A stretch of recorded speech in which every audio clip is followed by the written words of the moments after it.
Tecnologia, inovação, cibersegurança, soluções IoT e inteligência artificial. Tudo isso e muito mais sobre transformação digital e tendências do mercado Você encontra aqui no MacniCast. Bem-vindos a mais um episódio do MacniCast, nosso podcast de tecnologia da Macnica. Hoje a gente tem a presença ilustre da Thaís, que é gerente de vendas da Quectel, e do Simon, que é diretor para a América Latina da Quectel. Tá? Bem-vindos. Obrigada. Prazer tê-los aqui. E eu acho que a gente tem uma conversa bem interessante para fazer a respeito de padrões de comunicação, né? de telecomunicação, 5G inclusive, e IoT aplicado à tecnologia no mercado brasileiro. Né? Então, queria saber de vocês, acho que num primeiro momento, como é que vocês enxergam hoje a questão toda de adoção da tecnologia de IoT nas diversas áreas que a gente tem no país de economia. Na verdade, primeiro eu queria agradecer, né, o Coisa boa. convite. É uma troca extremamente engrandecedora, interessante. Bom, acho que tanto eu quanto o Simon, a gente tem um tempinho de mercado, não pode falar aqui para não entregar a idade, mas o interessante é que a gente vem acompanhando essa migração de tecnologia. Talvez nem migração é a palavra correta, mas essa transição, desde os 2G Certo. até o momento agora do 5G. E alguns padrões se repetem, outros são revolucionários. E trazer isso aqui para discussão, acho que é extremamente esclarecedor para todo mundo que atua com tecnologia, que está olhando para a IoT. IoT é a nova palavra da moda. Falávamos antes em M2M, agora IoT, Internet das Coisas. E nosso papel aqui como, eu diria até que como os consultores de tecnologia, mediante toda essa experiência e mediante o que a gente traz de background da própria empresa, hoje da Quectel, é entender como fazer com que o IoT seja imediatamente aplicável para o nosso mercado.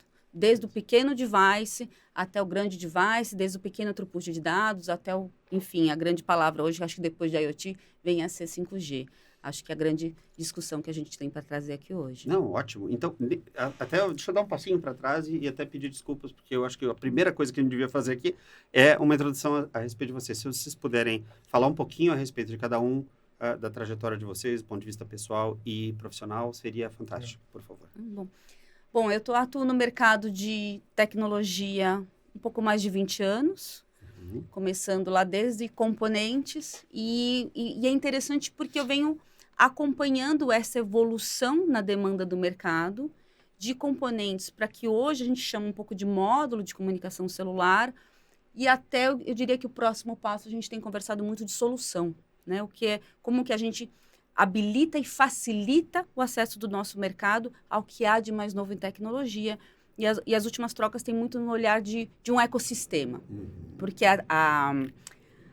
o ecossistema ele tem se tornado um pouco mais, não diria complicado, mas complexo. Né? Então como que eu facilito esse acesso do nosso mercado brasileiro, no meu caso, o mercado latino-americano, no caso do Ricardo, ao ecossistema de IoT.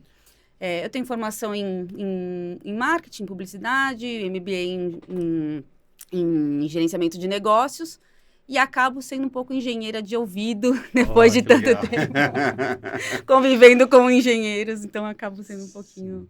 E hoje aqui na Quectel eu administro a parte do território nacional, a parte comercial, junto com o Ricardo. Acho que, bom, eu também sou formado em administração, mas sempre trabalhei com tecnologia. Eu até brinco que eu gosto de traduzir e ver mais a parte do negócio. Então, se eu, como não engenheiro, entender aquilo e vender aquilo, e o mercado também, né, mais rapidamente, também sou de São Paulo, capital, pai de 2 filhas, formado em administração, com pós-graduação em mercado de consumo. Eu adoro entender como que, porque na minha opinião, tudo começa na cadeia, tudo é uma cadeia, né? Então, como que o consumo interfere em tudo. E aí já passei por algumas empresas sempre de tecnologia e no mercado de componentes desde 2010, né, onde estamos aí há 13 anos nessa indústria de IoT, igual a Thaís comentou, que começava com máquina-máquina, M2M. Eu acho que o IoT traz a inteligência, o conhecimento e o know-how junto com o avanço da própria tecnologia e a permissão que vários projetos caminhem, né? Hoje você tem uma capacidade de processamento também de dados, de informações, que antes não havia. Então, hoje você também faz muito mais sentido você coletar mais dados, porque isso, de alguma maneira, será processado e entendido e gerado valor para que aquela empresa ou fature mais ou economize, né? Fantástico. E o processo de adoção do IoT como, vamos dizer, conceito, ele também passa pela evolução da tecnologia, né? Ele tem que ser possível do ponto de vista material, do ponto de vista financeiro, do ponto de vista logístico até, mas tem que ser possível essa implementação acontecer. E cada vez mais a disseminação do IoT se torna uma realidade, né? Então, qual o papel da Quectel nesse processo? Até antes de falar da Quectel, que nem você falou, né, Fábio, trazendo para a realidade de hoje, acho que o mercado começou muito para máquina de cartão de crédito, que o mercado financeiro brasileiro sempre foi um dos mais avançados e investiu em tecnologia. Perfeito. E rastreamento veicular. Muito por conta de roubo, que é, né, uma realidade do nosso país. Acho que isso foi onde começou muito demandar a tecnologia celular, porque era o que tinha na época. Né? E eu acho que hoje foi evoluindo, como você comentou, para outras tecnologias, não só a celular. E aí, desde a ponta, que é o famoso Edge, de capacidade de processamento, até na nuvem e assim por diante, e na transmissão de diversas maneiras. Né? Ou seja, e acho que a Quectel, ela nasceu para isso. Ela nasceu para ajudar com que o mercado e as pequenas e médias e grandes empresas consigam fazer os seus negócios vingarem a partir de dados dos dispositivos. Né? Então, a Quectel é uma empresa de origem chinesa, mas empresa já de capital aberto na Bolsa de Xangai, com mais de 2 bilhões de faturamento e relativamente nova. Ela tem 12 anos, esse ano faz 13 anos de vida. Né? Então, isso ela alcançou muito com a visão que todos nós compartilhamos, que é de ajudar os nossos clientes. O carro-chefe ainda é a tecnologia celular, claro, né? Que é o que a gente pode avançar mais hoje, mas a gente entende que não é a única. Por isso que hoje nós também temos outros dispositivos que facilitam a comunicação por outras tecnologias, short range e outras também conhecidas, né, do mercado, porque é aquilo que eu costumo falar, acho que não vou nem entrar no mérito de qual tecnologia te resolve a vida, mas vamos entender o que a tua solução vai trazer de benefício pro cliente, pro mercado, e aí a gente consegue te ajudar a entender qual melhor tecnologia se encaixa para tua demanda de transmissão, onde que vai funcionar, qual é o seu tipo de negócio e tipo de cliente. Responder essas perguntas, por isso que eu acho que mais do que nunca, voltando às palavrinhas da moda, mas uma que faz sentido mais do que nunca é a questão do ecossistema. Quando eu olho para uma demanda de tecnologia do mercado, eu preciso entender não existe nunca uma resposta óbvia. Muitos clientes chegam até nós e falam, qual tecnologia eu devo usar? Não existe essa resposta, porque é preciso entender o ecossistema do cliente e o ecossistema do território, no caso, as operadoras, o que está disponível, o que não está, como está a questão de billing também. Então, é toda uma análise, não só do ponto de vista de hardware, mas também de software e de sistemas, para entender qual que é a tecnologia disponível e que vai resolver a solução no momento. Sim, que seja competitiva também, exatamente, né? Dando um exemplo prático, esses dias vem um amigo perguntar, o que você acha daquela rede privativa que trabalha numa frequência abaixo de 300 MHz? Falei, eu acho a solução muito bacana, mas não tem dispositivo para funcionar nessa rede. Então, ao final, a ideia é muito bacana, mas não foi analisado, tudo bem. Né? Considerando o ecossistema. Existe um ecossistema de chips com essa frequência, com essa tecnologia, que eu consigo depois ter um rastreador, uma máquina de cartão de crédito, ou conectar num sensor assim por diante. Existe, então bacana. Né? Que nem às vezes me perguntam, é melhor essa tecnologia ou aquela? Eu falei, depende. Né? Não existe uma resposta prática, que é batido martelo, não. Só essa tecnologia é o que funciona e acabou. Até mesmo porque ela vai evoluindo, vai mudando. Né? Olha o que era o 4G quando começou e olha o que é hoje. E agora já vindo com o 5G, que com certeza está bem no início, né? E vai evoluindo ainda mais. Sim. E em relação à questão das palavras-chave, das palavrinhas da moda e tal, do 5G, ainda, pelo menos no que diz respeito à parte de mídia, quando se lê muito a respeito, se fala muito do 5G como o grande habilitador de IoT como tecnologia, como conceito, quando a gente sabe, na verdade, que a IoT não depende de 5G para existir, né? Muito antes, pelo contrário, já existe. Eu queria ouvir de vocês um pouquinho desse cenário, assim, porque a IoT já existe a partir do momento em que a comunicação wireless foi possível, né? Então, como que isso evoluiu do início até agora, mais ou menos, se vocês puderem dar uma passada. Acho que como você falou, acho que nasceu a tecnologias, né? Acho que nasceu com o próprio Wi-Fi, só que o problema é que o Wi-Fi ainda sempre esteve muito nos microambientes, numa casa, num escritório, tá? E a questão sempre foi, bom, legal, como é que eu jogo isso para outro lugar?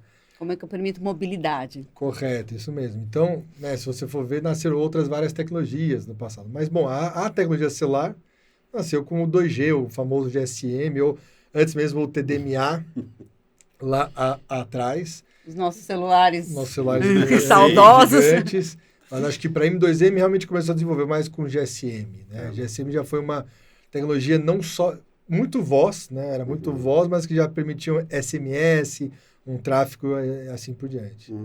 Aí evoluiu para o 3G, que o 3G já foi pensando, ainda foi uma tecnologia pensada em voz, tanto que os nossos telefones, quando vai fazer uma chamada, ainda cai para o 3G ou para o 2G, né? Mas o 4G já nasceu pensado em dados, em IoT. Né? E aí, com o 4G, você vê realmente uma evolução em, como é que eu plugo também outras demandas. O 4G é muito bacana para smartphone, eu consigo acessar aplicativos, vídeos, YouTube, gravar podcasts e assim por diante. Legal, já evoluiu muito. Como é que eu trago isso para IoT? Foi que criou o LPWA, que é, né, a sigla de Low Power Wide Area, que é basicamente, então, tudo bem, a maioria dos dispositivos de IoT, eu não preciso de alta transmissão de dados. Preciso de uma transmissão constante, garantida, mas de baixa transmissão. Né? Aí foi onde nasceu, que é chamado de CAT-M, de NB, que basicamente são tecnologias que já nasceram dentro do 4G, mas pensando em baixo consumo, alto alcance, por isso que uma das frequências utilizadas no Brasil muito para isso é 700 MHz. Já tem discussão hoje de utilizar no Brasil 450, 410 MHz, por exemplo, que aí com menos infraestrutura da própria operadora e aí ficando mais barato, ela consegue alcançar um raio maior. Né? E agora o 5G. O 5G ele nasceu pensado em... legal, o mundo virou dados, né? Ninguém mais conversa, é tudo tráfego de informação, mesmo das pessoas físicas, né? Só que eu acho que é isso, o 5G ainda nasceu muito pensando em baixa latência e alta transmissão, né? Então, falando aí de tráfego de transmissão de gigabytes, por exemplo, gigabits, né? O que o IoT não precisa. Como eu falei antes, são poucas transmissões. Perfeito. Né? Então, o 5G, respondendo a sua pergunta também, ele ajuda muito quando é inteligência artificial, reconhecimento facial, né? Realmente onde você precisa de um processamento muito rápido de transmissão, muitas das vezes. Porque às vezes não é tudo que se dá para fazer no edge, ali lá no local. Certo. O 5G ajuda com isso. Certo. Só que isso ainda está no começo. Né? Ou seja, o massivo do IoT ainda é conectar máquinas com sensores, um rastreador, um equipamento de energia, por exemplo, uma iluminação pública e assim por diante, que o 5G não é necessário para isso hoje. Acho factível trazer o conceito de IoT, né? Porque quando a gente fala em IoT, o que é exatamente IoT? IoT é justamente isso, um device que tem um baixo tráfego de dados, que pode ser constante e um baixo consumo de bateria. Então, basicamente isso. Qualquer dispositivo, qualquer device que eu queira fazer uma comunicação de dados e que tenha um baixo consumo de bateria. Por que eu ressalto o baixo consumo de bateria? Porque para o 5G, a gente vai para um outro patamar. Então, naturalmente, quando você começa a transferir uma alta taxa de dados, vídeo, imagem, live stream, enfim, reconhecimento facial, quando a gente vai para esse outro patamar... Outro tipo de consumo também, tipo de consumo, outro tipo de componentes, outro tipo de processamento de dados. Então, quando a gente fala em IoT, a gente está numa esfera ainda intermediária. Claro que naturalmente, como acontece com todas as tecnologias, os próprios usuários acabam, tá bom, eu só transfiro, mas se eu mandar uma foto do cenário, se acaba escalando a demanda de tecnologia, e é isso que a gente vê. Eu acho que a nova tecnologia, ajuda a criar esses novos negócios que o que antes não era permitido. Isso. Né? Ou seja, não era possível. Com 2G não era possível. Né? Ainda a gente tem vários clientes que usam alarmes residenciais em 2G, mas quando começou isso era por SMS, que era a única coisa que era possível. Depois começou um pouquinho de permissão para tráfego de dados. Né? Igual o Thais falou, acho que o 5G ela vai permitir a criação de novos negócios que nem a gente sabe hoje ainda muitos quais são. O que são, né? Entendi. Mas eu acho que quem hoje já tem uma demanda de IoT, eu garanto que 90% dela não precisa do 5G. Né? Que o 4G já atende, seja o 4G puro, que é o que a gente fala, que é com alta taxa de transmissão de upload ou de download, seja o LPWA, que a Thais falou, para baixo consumo, entendeu? Que aí a pessoa precisa transferir uns 50 KB para cada transmissão e não precisa... É aquilo que a gente brinca, é matar uma mosca com um canhão. Até mesmo porque uma ordem de grandeza de custos, só para trazer, né, para a prática, hoje um modo 5G está falando na faixa de $100 e um narrowband está falando na faixa de $4. Sim. Então, até massivamente, você ainda o 5G fica difícil de escalar nesse nível de preço. Né? Sim. Mas aí é evolução natural, né? A gente espera natural. Que daqui a um tempo também o 5G vá... Sim, com certeza. Tem a própria, né, a 3GPP, que é a que regula o mundo de celulares, que ajuda a criar os padrões, né, globalmente, vem evoluindo. Tanto que ela já reconheceu e identificou que as tecnologias LPWA são também um padrão 5G. O que isso quer dizer? Que quando uma operadora instalar uma rede 5G, aquela rede também vai receber dados do seu módulo NB ou do seu módulo KTM ou 4G. Né? Então, não quer dizer que o 5G ele vai matar, ele vai evoluir, com certeza. Também como coisas que a gente nem sabe ainda. Né? Ou como o próprio 4G evoluiu, né? Depois foi criado o LPWA, por exemplo, que eu já comentei. Então, tem coisas que nem a gente sabe para onde que o 5G vai ainda. Acho que tem um exemplo bem peculiar, bem ilustrativo, que a gente pode dar sobre essa evolução na aplicação da tecnologia, que é justamente o rastreador. Então, o rastreador automotivo, ele nasceu com uma necessidade de mandar uma informação de localização, XY, com o 3G. Ele falou, então agora a gente já pode abrir canal de voz. Aquele rastreador, ele foi, eventualmente, migrou fiz um upgrade. Então agora eu quero abrir canal de voz com o motorista, saber onde ele está. Aí, para o 4G, já mudou para uma telemetria. Então, tá bom, eu tenho o rastreador, tenho o canal, mas também eu quero colocar uma telemetria dentro deste carro e fazer a telemetria do consumo de sensores. O 5G, eu já dou um salto quantitativo aí que eu vou para o carro autônomo. Sim. Então, eu mudo todo um padrão de consumo. Até que isso aconteça, eu tenho um espaço muito amplo de exploração de possibilidades com 4G. E da própria evolução da tecnologia. E só para mostrar isso, por exemplo, recentemente você viu que tem muito investimento em satelital. Certo. Né? Porque mesmo em países como o nosso, tem regiões que não justifica a operadora colocar uma antena lá para X. Então, por exemplo, a gente mesmo, no nosso portfólio, está lançando módulos LPWA, que com uma atualização de software no segundo semestre, a gente vai conseguir trafegar pela rede Skyload de satélite, que é mandar mensagens. Então, é o mesmo módulo LPWA. Isso é mais um sinal que assim, ele não vai morrer. Né? Nós mesmo, assim, um dos nossos provedores de chipsets já nos garantiu semana passada que a vida útil desse chipset KTM ele é no mínimo até 2028. Mais 5 anos no mínimo. Né? E se a gente for parar para pensar, o 2G ainda está vivo. Né? Que a gente estava falando. O 2G nasceu em 2001, 2000, vamos dizer, massivamente. É claro que nasceu um pouco antes, mas começou a ser adotado mais massivamente há 22 anos atrás. E ainda não morreu. Então, o processo, né? O ciclo é longo, né? Nesse sentido. Então, a mensagem aqui é que a gente não precisa, na verdade, estar esperando ou precisa do 5G para fazer o IoT existir como, né, com todas as...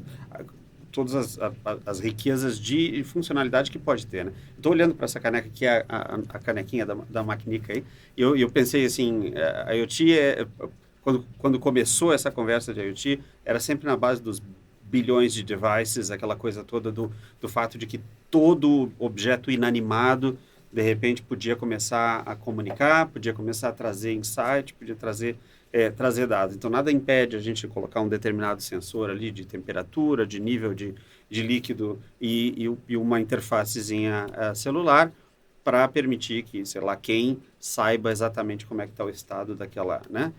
Daquele líquido dentro da caneca naquele momento. A questão é se é viável. Só que aí para isso vai ser um Wi-Fi. Certo. Que aí aqui a gente está no microambiente, aí tudo bem. Aí eu tenho um gateway, que se eu tenho um celular como redundância, por exemplo. Certo. E aqui um próprio Wi-Fi criou uma rede mesh, por exemplo. Ok. Onde não deixa de ser IoT. Né? O sensor lá na cadeira, hoje tem muito projeto de coworking, para você saber se tem espaço ou não, são sensores na cadeira. Sim, né? sensor de estacionamento. Exatamente. Mas não vale a pena se colocar um módulo e um SIM card em cada um. Aí não para de pé. Perfeito. Né? Então, acho que para alcançar os bilhões, eles serão alcançados. Mas não com uma tecnologia só. E aí, por isso que é uma combinação. É um ecossistema, e por isso que nós mesmos temos investido em outras tecnologias que não só celular. Né? Porque realmente, acho que no final sempre é aquilo. Para de pé, o negócio ou é revolucionário, gera no faturamento. Eu costumo brincar sempre, e o pessoal que desenvolveu não fique bravo comigo, mas é rastreador de pet. É legal a ideia. Tá, ok. Mas quem que vai pagar para ficar rastreando o seu pet? Certo. A verdade é essa. Certo. Ainda é um item meio que de luxo, e ainda mais para uma economia como a nossa. Qual é o real potencial disso? Acho que a pergunta do milhão sempre é qual é o custo deste problema e qual é o custo de resolver esse problema. Por exemplo, a caneca. A gente pode pensar numa questão de saúde, onde o seu médico precisa acompanhar quanto de água você consome ao longo do dia. Você tem um problema crítico de saúde, e ele falou, eu preciso que você consuma os 2 litros mínimos de água por dia, eu quero acompanhar isso. Então, ao invés de um Wi-Fi, é um NB. Um NB, porque você não vai se movimentar bebendo água acima de 80 km por hora. Então, um NB talvez atenda. Hoje, a gente consegue facilmente com uma solução, eu diria que abaixo de $10. Então, hoje, tudo é possível. Eu diria que todo tipo de automatização, todo tipo de IoT é possível. Certo. A pergunta sempre é, qual é o problema que isso resolve e quanto custa esse problema? A gente pode resolver parcialmente, a gente pode resolver integral, mas não. Eu quero pagar porque meu problema é crítico e eu quero pagar, ok.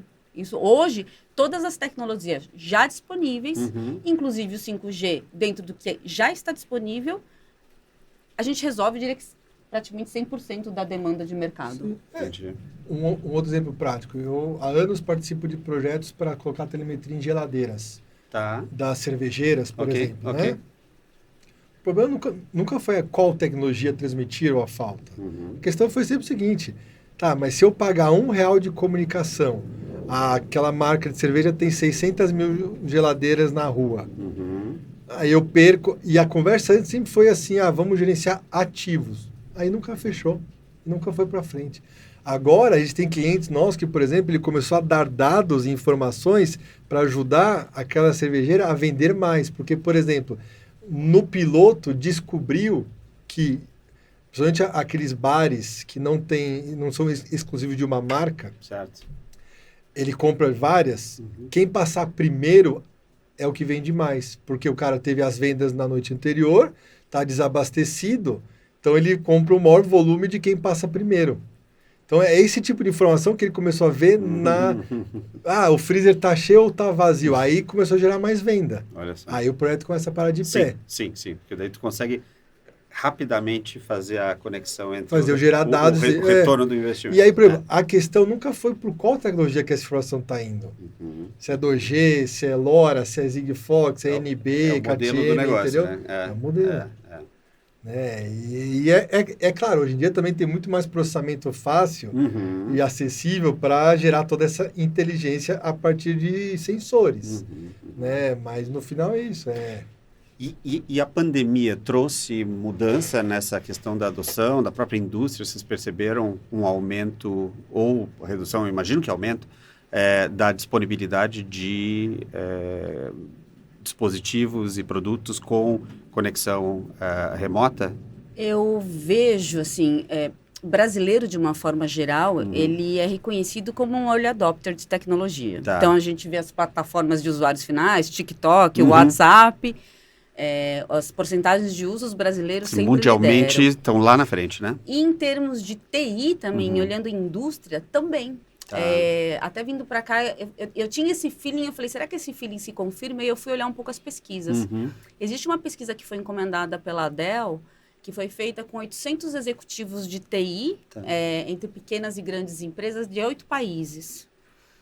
E dos brasileiros entrevistados, 49% estão abertos para adotar tecnologias em fases muito iniciais, contra 42% dos demais executivos. Olha só. E isso que a gente vê na prática. A indústria brasileira, ela é sempre muito aberta para adotar tecnologia. Ela reconhece muito facilmente o benefício de adotar tecnologia. E isso foi visto claramente na pandemia. A gente viu claramente a aceleração. Claro que com as devidas limitações de uma outra situação que ocorreu paralelo com a pandemia, que foi o shortage global de componentes. Então, esse é um outro ponto para a gente dar uma conversada também, né? Então, isso foi um pouco a limitação, porque aí faltava material, Certo, faltava os recursos de engenharia disponíveis acabaram sendo realocados para atender a demanda de produção. Mas, de uma forma geral, o mercado brasileiro ele é muito aberto e muito flexível para adotar a tecnologia. Eu acho que depende muito do mercado, né? Então, por exemplo, a pandemia foi muito ruim para quem vende máquina de cartão de crédito, porque um monte de comércio fechou, né? Mas, ao mesmo tempo, foi muito bom para quem provê comunicação para residência, né? Onde não tem a internet, ou ajudou muito com que as empresas começassem a olhar para dentro e falar, bom, legal, o que eu preciso de solução para automatizar e assim por diante. Melhorar o meu processo aqui. Melhorar o processo, porque eu antes tinha um monte de gente que eu podia ter aqui dentro que eu não tenho mais, tá? Por exemplo, utilities, né? Eu não posso mandar mais o meu funcionário ir lá medir o medidor na casa, ou né, tem essa limitação de circulação, como que eu automatizo isso? Telegestão de hospitais, de consulta médica, assim por diante e tal. Mas igual o Thais falou, o problema é que aí, em paralelo, veio a falta de componentes global, porque pelo realmente esse aquecimento global da demanda, né, que não estava previsto. Então, as engenharias, infelizmente, né, elas ficaram de metade de 21 até metade do ano passado relayoutando muito, né, refazendo para achar o que tinha no mercado para fazer, para ter produto para vender. É verdade. Então, a gente sente, acho que novos projetos de IoT começou a aquecer mais no segundo semestre do ano passado. A galera agora pensa, bom, beleza, já relayoutei o que eu tenho para vender hoje, vamos pensar no amanhã. Né? E aí, a gente agora está tendo muita troca de tecnologia, mesmo para produtos já existentes, né? Uma migração de 2G para 4G, eventualmente novos projetos surgindo com 5G, por exemplo, já. Né? Então, acho que nos últimos 9 meses isso se acelerou mais. Não. Legal. A gente vê da mesma forma também. A gente, obviamente, né, trabalha forte com a parte de projetos de hardware e software e a gente enxerga uma tendência similar aí no mercado. Em relação, a gente está falando da caneca, eu lembrei de um outro assunto, mas vocês tinham comentado, né, da questão do rastreador como um driver aí do processo de adoção de IoT aqui, junto com alguma outra aplicação mais máquina de cartão de crédito.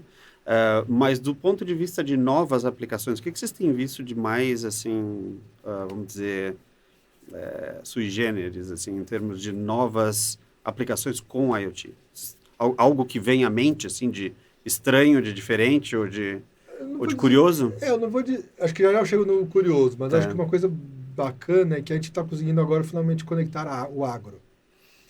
Né? Uma região que sempre foi muito carente da falta de comunicação. Perfeito. Né? Então, tem vários projetos onde hoje está conseguindo, principalmente com 700 MHz, colocar uma infraestrutura, ou até mesmo com outras tecnologias, como LoRa, por exemplo, né? Onde se faz gateways. Então, e aí estão conseguindo colocar não só sensores, mas lá no trator, né? Mas na plantação, no gado, solo, medição de temperatura para ver plantação. Então, acho que evoluiu muito nos últimos 3 anos, né?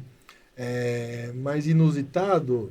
Bom, a gente fornece, por exemplo, para tornozeleira de preso, mas isso não é algo que já existe há algum tempo, por exemplo. Tá certo, tá certo. Não temos acesso aos códigos, então... Não sabemos de nada, se alguém acontecer aí, não dá para nos procurar. E isso explodiu o número ou não? Não, a venda ou a venda... Se mantém, porque, assim, os estados não colocam em todos os presos, certo, né? Então... certo. Mas, assim, é um bom mercado, infelizmente. Infelizmente, é verdade. Lá no Brasil é um bom mercado. Tá. Né? Mas acho que de inusitado... Que, eu tenho um bem peculiar, assim, que me chamou a atenção por ser mulher, de uma empresa de cosmético famosa que está desenvolvendo com engenharia... A empresa é global, mas ele contratou uma engenharia local para desenvolver um dispositivo de coleta de...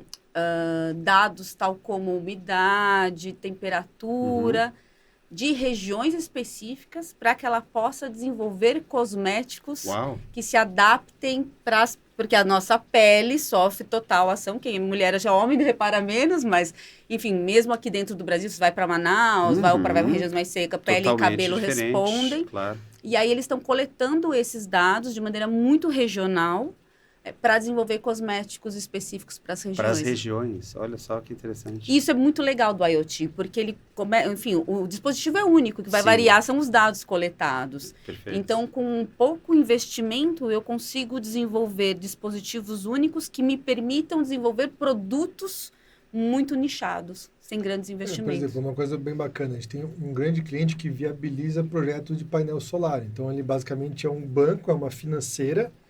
Só que o que acontece? Como ele financia, ele precisa monitorar isso também. Perfeito. Então, ele desenvolveu um hardware para monitorar. Então, ele tem o monitoramento tanto do quanto está rendendo aquela geração de energia, mas eventualmente controlando eventuais inadimplências também. Mas era um mercado que não existia até 1 ano e meio atrás. É uma financeira que financia projetos de painel solar, colocando essa telemetria. Aí eu acho que entra um pouco nessa questão que a Thaís trouxe do fornecimento não apenas do semicondutor, do módulo, do hardware, mas da solução, né? Mas toda uma inteligência naquela tratativa dos dados. Exato, até porque a partir do momento em que empresas que normalmente não estão associadas, né, ao desenvolvimento ou produção de eletrônica começam a ver que podem se valer dessa tecnologia para ir além, para gerar novos negócios, eles só conseguem cruzar essa ponte com ajuda, né? Com apoio. E aí entra esse fator muito importante que é o do ecossistema, de fechar esse laço e garantir que essas empresas tenham acesso à tecnologia de uma forma mais completa, né? E complexa, porque é como, né, vamos dizer, o mercado está evoluindo, mas isso nos permite, na verdade, ir além ou aumentar, na verdade, esse universo, que é um universo tradicional, né, de desenvolvimento de IoT, para um mercado muito mais amplo, né? Voltando um pouquinho e usando esses dois casos para o mercado de agro, a gente tem um caso bem recente, interessante de se acompanhar, que é o brinco de gado, então, no mercado de pecuária. O gado já existia um brinco feito de plástico, enfim, que era muito mais utilizado para contagem daquele gado. Tá. Porque existe muita perca, o grande prejuízo dos pecuaristas é a perca do gado, então eles não têm muito controle, eles calculam uma perca média e, enfim. E esse brinco de gado, ele está evoluindo em tecnologia, primeiro para short range, ou seja, ele é monitorado dentro de uma metragem X, e agora ele está evoluindo para a rede celular, e não só para isso, mas para a coleta de sensores vitais do gado. Olha só. Então, eu começo a monitorar questões de saúde, questões do tempo correto de abate ou não, de pragas, eu consigo, enfim... E um dos grandes puxadores disso é o mercado financeiro, porque se comercializa gado no mercado futuro, né? E aí também tem as financiadoras e seguradoras desse mercado que têm interesse nessas informações. Perfeito. E aí você começa a amarrar todo o interesse e o benefício para todo o ecossistema. Olha só. Seria extremamente interessante, acho que isso é umas pontas mais fracas do nosso mercado, que é a parte governamental. Né? Acho que seria extremamente interessante existem algumas iniciativas, mas que existissem iniciativas mais intensas de benefícios governamentais para a adoção de tecnologia. A gente vê alguns movimentos muito, muito específicos, regionais, mas seria extremamente interessante para que esse ecossistema se ampliasse e fosse mais lucrativo em termos de benefícios para todos os envolvidos. Do ponto de vista de formação, né? Porque a gente está falando de aumento de demanda num setor em setores que de repente antes não usavam tecnologia, agora vão começar a usar, ou seja, uma demanda cada vez maior por desenvolvimento de soluções específicas para resolver determinados problemas. Então, a demanda de pessoal para fazer isso também, ela existe, né? E vocês têm visto ou têm sentido alguma diferença positiva ou negativa nesse cenário de formação de mão de obra? Sim, eu acho que hoje falta engenheiro de hardware. Né? Falta engenheiro de hardware que saiba desenhar bons projetos. Tá. Porque realmente acho que o mercado levou muito nos últimos anos para software. Certo. Né? E que é importante também, né? Acho que, né, principalmente para agora colocar AI dentro no Edge, finalmente, porque basicamente o que é o Edge? Né? O processamento na ponta, e hoje você realmente tem processadores capazes de processar isso lá na ponta. Então, é importante, sem dúvida nenhuma, engenheiros de software que conheçam de Linux, de Android, né, essas linguagens de programação, C, assim por diante. Mas, ao mesmo tempo, a gente vê uma carência muito grande de desenhista de hardware. Isso. Né? Porque o que acontece é que muitos dos mercados de IoT, não adianta você achar que você vai lá fora e buscar um hardware que vai funcionar perfeitamente para a nossa realidade. Ela precisa de um certo nível de adaptação. Né? E às vezes é mais fácil adaptar um software, uma linguagem de programação, ou você escrevê-la, né? Porque são linguagens de programação globais, mas algumas peculiaridades de hardware têm que ser desenhadas por aqui, entendendo as necessidades de alta temperatura ou como é que é o campo de certificações. Exato, né? Exato. Então, a gente hoje vê uma carência, a gente tem tentado, né, ajudar, fazendo webinars, estando próximo de universidades, mas eu entendo também que realmente hoje o mundo leva os novos engenheiros muito para software. Para software, exato. Existe esse conceito, acho que tácito aí de que hardware é commodity, né? E, na verdade, isso não é bem verdade a partir do momento em que cada solução precisa... Eu diria que cada vez é menos verdade. Por exemplo, esse exemplo que eu já comentei, o mercado de tornozeleira. Os players são todos nacionais. E não quer dizer que não vieram globais tentar esse mercado. Mas os hardwares precisariam de algumas adaptações peculiares para o mercado brasileiro, que só as empresas nacionais que desenvolveram e entenderam essas peculiaridades. Porque uma realidade também a gente trabalha em uma empresa global, às vezes você vai querer, para você discutir uma mudança de um hardware para um país específico, não é o foco, porque a empresa pensa no desenvolvimento que eu vou conseguir vender esse mesmo projeto no mundo todo. Claro. Né? E aí eu acho que onde entra as nacionais... O Brasil tem muitas peculiaridades, né? E muitas peculiaridades. Exato. Não vou entrar aqui no mérito prós ou né? se são boas ou não, né? Mas tem. Né? Por exemplo, nós mesmos, fora da China e da Malásia, onde a gente tem fábrica dos nossos módulos, é aqui no Brasil. Sim, absolutamente necessário para ser competitivo. Né? Isso aí. Tá. Eu vejo isso, essa questão dessa tendência do software, né, versus o hardware, muito nas startups, né? Então, a gente tem um aumento muito grande, e isso é positivo, claro, nas startups. Agora a gente tem unicórnios, a gente tem os VCs, os investidores como um todo.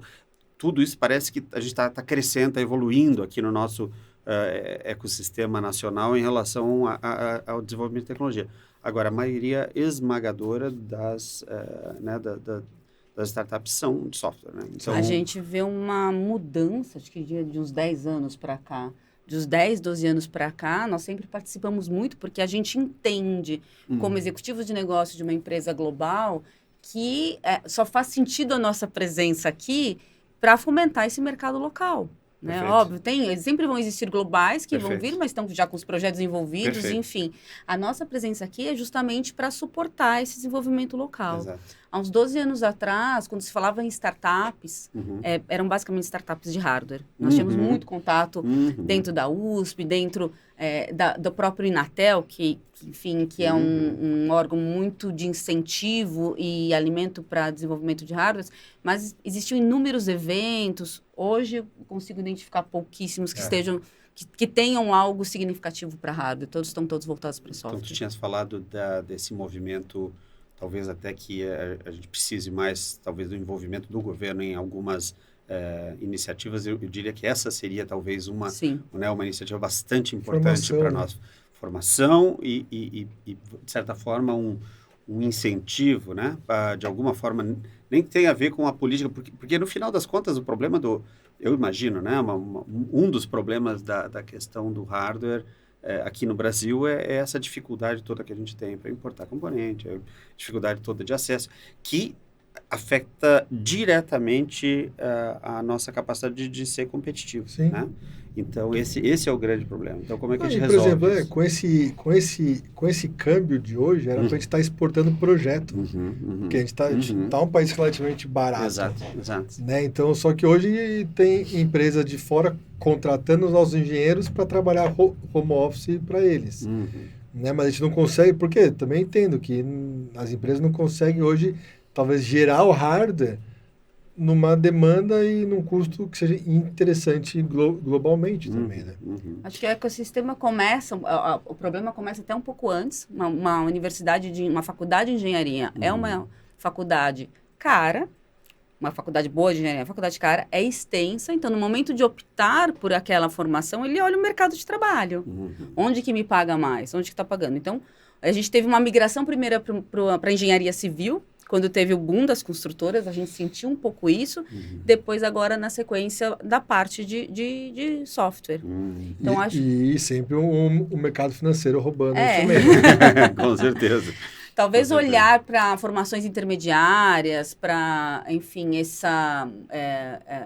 esse segundo grau técnico, que a gente tivesse uma entrada no mercado de trabalho mais rápida, olhando para uma engenharia de hardware. E aí, essa fosse a porta de entrada para esse time jovem, do mesmo jeito que a gente teve lá no passado para firmware, para hardware no mercado, seria extremamente interessante. Há uma grande demanda, todas as empresas do setor que a gente conversa, sentem das isso, grandes reclamações, falam, eu não consigo contratar mais engenheiro. Esse engenheiro que inicia no mercado, esse engenheiro jovem, eu estou aqui sedento para ajudar, para dar informação, não existe essa demanda. E é em total interesse nosso que isso aconteça, porque... igual o Thais falou, não precisava ser engenheiro. Pô, um bom layoutista, vamos fazer um curso técnico para formar esse público. Né? Exato. Não, muito legal. Gente, em relação ao futuro, ao que vocês enxergam aí que está vindo, né, do ponto de vista de evolução de tecnologia, mas também de adoção, condições, é claro que no Brasil é difícil prever qualquer coisa, mas o que vocês diriam aí que tem pela frente, que a gente pode esperar? Bom, eu acho que a própria evolução do 5G, junto com a do 4G, ela não morreu, né? Por exemplo, a gente lançou módulos 4G no ano passado, por exemplo, um 4G que tem fallback só para o 2G, mais econômico, pensado em custo, ou com uma capacidade de processamento melhor dentro dele. Eu ficaria de olho em satelital. Eu acho que as iniciativas de satelital de baixo custo, de baixa órbita, é algo, principalmente para o nosso país, que é de dimensão continental. Pois por causa da cobertura, né? Cobertura, claro. É algo que vem por aí, tanto que nós temos investido nisso também. Legal. Né? Eu acho que mesmo short range, né? Eu acho que para a gente atingir os bilhões, né? Então você tem iniciativas aí como agora nos Estados Unidos, que a Amazon está criando sua própria rede LoRa, usando as Alexias como gateway de transmissão, por exemplo. Olha só. E a gente já tem um dispositivo que a gente desenvolveu, que chama Amazon Sidewalk. Então, olhem e investiguem essa respeito. Tá legal. É uma coisa até que a gente entende que talvez, eventualmente, a Amazon venha com isso. Tem o que é chamado de Wi-Fi... não é Wi-Fi, mas é um high-low, que é longa distância com algo parecido a um Wi-Fi, que consiga atingir quilômetro, por exemplo. Né? Então, é outra tecnologia. Então, tem bastante coisa que eu vejo que realmente está na direção de conectar o maior número de dispositivos possíveis com tecnologias que são viáveis para aquele negócio, como nós já falamos. Né? Então, mesmo na parte de geolocalização, com maior precisão, né? Usando soluções de RTK, de cálculo mais preciso, por exemplo, é uma coisa que a gente vem desenvolvendo e investindo bastante. Também muito demandado para agro. Sim, agricultura e precisão. Isso. E tal, né? Eu acho que a agro com esse satelital baixo custo vai ajudar também. Perfeito. Né? Então, a gente fala aí de como é que você comunica regiões da Amazônia, do Pantanal no Brasil. Não tem jeito, tem lugar que você nem pode desmatar para colocar uma antena, por exemplo. Sim, né? sim. Não, muito interessante. Fora as questões de lobby, questões inerentes à região que você não consegue entrar, claro, enfim. Claro, políticas e tudo, né? Tem razão. Não, muito legal. Eu acho que o grande avanço, sem entrar nos detalhes da tecnologia, é justamente o que é possível hoje, com as tecnologias se conversando. Acho que isso é uma grande novidade, porque antes nós tínhamos que optar por tecnologias. Hoje essa opção não é necessária mais. Inclusive, algo que a gente estava falando antes, que muita gente tem um pouco de ansiedade. Fala, eu preciso, né, desenvolver com 5G, porque eu não vou ter produto. Mas aí a gente pergunta, mas por que você já não começa com 4G? Não, porque isso vai ficar obsoleto. Não vai. As tecnologias hoje, elas se conversam, seja em termos de frequência, seja em termos de hardware, então, tranquilamente. E não só isso, como o Simon falou, elas se completam. Então, hoje eu vou ter tecnologias celulares falando com RF, falando com satelital. Acho que a grande novidade é essa. O grande olhar é a extensão da cobertura que eu consigo com essa combinação de tecnologia, a velocidade que eu começo a atingir e o tráfego de dados. E dependendo da demanda, nada impede que a evolução naturalmente leve para um 5G ou para alguma coisa. Já está falando em 6G e tal, né? Não, muitos dos que a gente fala AI, né? Por exemplo, inteligência, né? Em Edge, você vai precisar lá do 5G. Não tem jeito, né? Você vai precisar do 5G para conseguir processar e transmitir isso. Né? Então, mas aí são outras tecnologias, outras evoluções de soluções que nem temos hoje. Por exemplo, você tem uma linha de produção totalmente com câmeras, onde você já pega ali na hora algo que fugiu, por exemplo, aí você precisa de um ecossistema interno com 5G, por exemplo. Perfeito. Acho que a questão de produção, de linhas de produção avançam muito rapidamente nos próximos anos, que é efetivamente um mercado que demanda e tende muito a ganhar. A gente tem visto, a pandemia trouxe muito a evolução na questão médica, e acredito que o 5G ali sim vai representar uma grande revolução com a questão da latência. Da telemedicina. Não só da operação à distância. A operação à distância também, enfim, claro. Acho que... levar conhecimento. Hoje em dia a gente... com realidade virtual. Eu até brinco com o pessoal lá. Às vezes São Paulo não é Brasil, gente. Você vai para regiões que às vezes o médico de uma especialidade X não chega lá. Com as tecnologias ele pode chegar, ele pode estar presente numa sala de cirurgia ajudando talvez outra pessoa ou assistente, ou amanhã fazendo remotamente isso. Legal. Acredito que logística, industrial e medicina, além do entretenimento, né, que é essa questão individual. E agro, exatamente. São os grandes segmentos que são imediatamente beneficiados com essa revolução que a gente tem visto da introdução do 5G. E, além disso, a nossa cabeça ainda não consegue imaginar, né, o que com realidade virtual, inteligência artificial, isso já acontece, mas eu vejo que tende a aumentar a discussão sobre a questão dos limites, né, do uso, da questão de segurança, da questão de políticas. E isso, de certa forma, também tende a impactar, de alguma forma, os desenvolvimentos de hardware, né?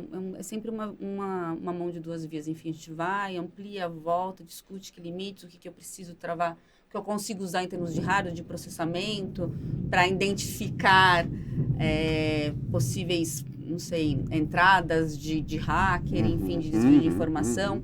Acho que essa deve ser a grande discussão dos próximos anos. Perfeito.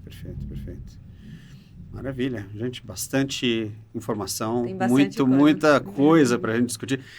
Eu acho que, inclusive, vale a pena ter uma nova conversa. Espero que a gente possa fazer mais uma em algum outro momento. Né? Sabe o que eu acho muito legal? Eu falo muito isso. Acredito que nós todos aqui na sala, a gente é uma geração que vivenciou o analógico, vivenciou todas as fases do digital, verdade. Enfim, todas essas transições. Então, a gente ouviu o LP, eventualmente ouviu a fita cassete, ouviu o LP, ouviu o CD, Sim. ouviu o MP3, ou o iPod, o Spotify, e não faz ideia do que pode vir ver aí pela frente. É verdade. Muita coisa ainda. Ninguém viu o ChatGPT chegando, né? E aí já está aí, né? Já está aí, já. Vamos ver o que vem a partir daí. Verdade. Gente, muitíssimo obrigado pela presença Obrigado de a vocês. vocês pelo convite. Gente, acho que é fantástica aqui a colaboração, a contribuição do pessoal da Coectel aqui. E a gente volta para o próximo em breve. Muito obrigado. Tecnologia, Inovação, cibersegurança, soluções IoT e inteligência artificial. tudo isso e muito mais sobre transformação digital e tendências do mercado Você encontra aqui. no MacniCast.